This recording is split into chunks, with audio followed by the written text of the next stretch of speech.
श्री शिवाय नमस्तुभ्यम। राधे राधे सभी को।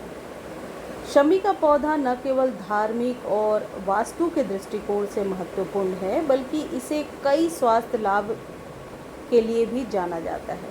इसे घर में लगाकर नियमित रूप से पूजा करने से घर में सुख, शांति और समृद्धि आती है। आज के वीडियो में आप जानेंगे कि शमी के पौधे को घर में किस दिशा में लगाना चाहिए और क्यों लगाना चाहिए शमी का पौधा। जैसा कि आप देख रहे हैं, ये मेरे शमी का पौधा है। काफ़ी पुराना है और गमले में काफ़ी लंबा हो गया है ये पौधा। बरसात में हालांकि आप इसकी कटिंग भी कर सकते हैं, लेकिन उसका डिटेल वीडियो मैं एवरग्रीन वाले चैनल पर शेयर करूँगी। शमी के पौधे के कई फ़ायदे हैं, जिनमें स्वास्थ्य, धार्मिक और वास्तु से जुड़े लाभ शामिल हैं। धार्मिक रूप से शमी का पौधा शनिदेव और भगवान शिव को प्रिय है। इसे घर में लगाने से शनि के प्रकोप से बचा जाता है। देखिए, आप लोगों में से कई लोग अब लिखेंगे कि ये शमी का पौधा नहीं है, ये कोई और है। तो जो जानकारी मैं आपको बता रही हूँ, ये शमी के पौधे का है। हालांकि प्लांट भी शमी का ही है, लेकिन कई लोग ऐसा लिखने चले आते हैं, तो मैं पहले ही क्लियर कर देती हूँ कि जानकारी तो शमी की है। यदि आपके पास ओरिजिनल शमी है, आपको लगता है, तो इसी उपाय को आप उस पर इम्प्लीमेंट कीजिए।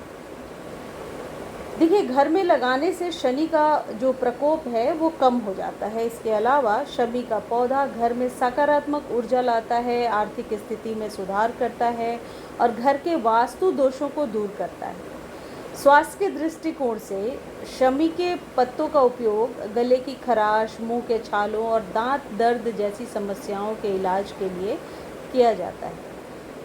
आपने देखा होगा कि शमी का पौधा घर के मेन एंट्रेंस पर दाहिने साइड में रखने से ऐसा लोग बोलते हैं कि घर में कोई नकारात्मक ऊर्जा प्रवेश नहीं करती है। हालांकि पर्यावरण के दृष्टिकोण से भी ये बहुत ही फायदेमंद है।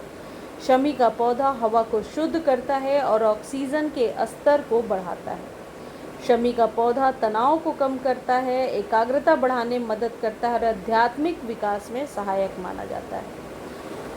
अब मैं आपको बताती हूँ कि शमी को किस दिशा में लगाना चाहिए। शमी का पौधा घर के मुख्य द्वार के पास आप ईशान कोण में रख सकते हैं।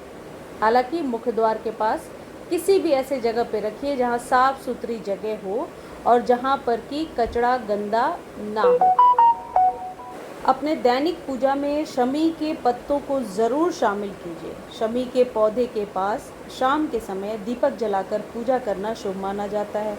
शमी के पत्तों के बहुत सारे उपाय आपने सुने होंगे, प्रदीप मिश्रा जी भी बताते रहते हैं, और शिवलिंग पर चढ़ाना चाहिए। ऐसी मान्यता है कि शमी के पत्तों का पेस्ट बनाकर यदि आप अपने स्किन पर लगाते हैं तो स्किन की किसी भी एलर्जी से आपको आराम मिल जाता है। तो शमी के पौधे के वैसे तो बहुत सारे महत्व हैं। अब वास्तु महत्व के बारे में मैं आपको बताती हूँ। शमी का पौधा घर के वास्तु दोषों को दूर करता है और सकारात्मक ऊर्जा लाता है। कई लोग लिख रहे थे कि क्या शमी को हम घर के अंदर लगा सकते हैं। बिल्कुल ऐसे किसी जगह पे लगाइए जैसे मैंने लगाया है, जहाँ पर धूप है, और आप यूँ कह सकते हैं कि गमले में जिस तरीके से हम बेलपत्र उगाते हैं, वैसे शमी के पौधे को भी उगा सकते हैं। 10 से 12 इंच के कंटेनर में बहुत आसानी से चल जाता है। ये जो जानकारी मैं आपको दे रही हूँ, ये कहीं से पढ़कर हासिल करके दे रही हूँ। आप भी सर्च कीजिए और जानकारी हासिल कीजिए। ये जो शमी का पौधा है, ये शनि ग्रह का कारक होता है और वास्तुशास्त्र के अनुसार इस पौधे को घर की उचित दिशा में लगाकर नित्य पूजा करने से आप फ़ायदा ले सकते हैं। शमी के वृक्ष को कुंडली की स्थिति जानकर ही उचित दिशा में लगाया जा सकता है। वैसे शमी को ऐसे किसी भी जगह पे लगा सकते हैं जहाँ पर कि धूप आती हो। धूप इस पौधे के लिए बहुत ज़रूरी है। शनि की साढ़ेसाती और ढैया सहित शनि का कोई भी दोष है, उसकी बाधा को दूर करने में ये मदद करता है। शमी का पौधा घर में नेगेटिव एनर्जी को नहीं आने देता है, इसलिए इसे घर में आप ज़रूर लगाएं। ये पौधा तुलसी जी के पौधे की तरह और बेलपत्र के पौधे की तरह ही एक फ़ायदेमंद पौधा है। ये आपके घर में ज़रूर होना चाहिए। मुझे उम्मीद है ये वीडियो आपको अच्छी लगती है। आप मेरे वीडियोस को पसंद करते हैं तो प्लीज़ चैनल को लाइक, शेयर और सब्सक्राइब कीजिए। और इसी वीडियो को आप फेसबुक पर देख सकते हैं। फेसबुक पर देखने का लिंक डिस्क्रिप्शन में दिया है, एक बार जाकर फॉलो ज़रूर कर लीजिए। धन्यवाद।